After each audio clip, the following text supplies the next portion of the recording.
and welcome to the third MEDfl tutorial. In this video, we will learn how to visualize the pipeline results and explore all the options to save them to files. Let's get started. As we saw in the previous video, we ran 2 configurations and waited for the execution to finish. When the results are ready, you can view them by clicking on the See Results button. As you can see here, the results are displayed at the bottom of the screen. We have 3 different types of results. Please note that these results are just for testing purposes and may not be relevant.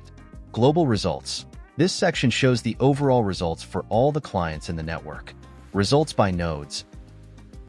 Here, you can view the results for each node in the network. From this drop-down menu, you can select which client's results you want to see.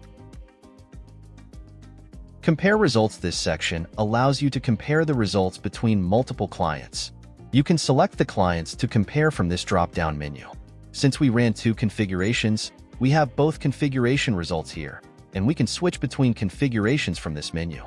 Next, we'll explore the Save Results option, which allows you to save the results to files so you can access them later, even after closing the platform. To save the results, click on this button.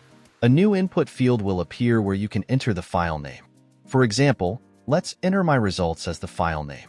When you click Validate, you will see 2 new files under the Results folder, a JSON file and a MEDfl results file. You can open both files directly from the workspace by clicking on them. The first file is in JSON format, which you can view here. The second file displays the same results we saw earlier.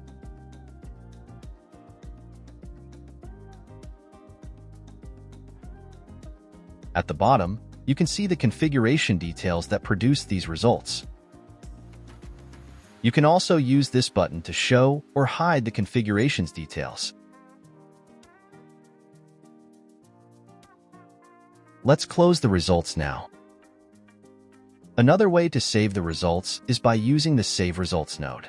When you specify the file name in the Save Results node, the results will be saved automatically after the pipeline execution.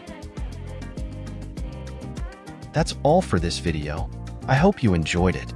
In the next video, we will learn how to optimize model hyperparameters, save them, and use them in our pipeline model.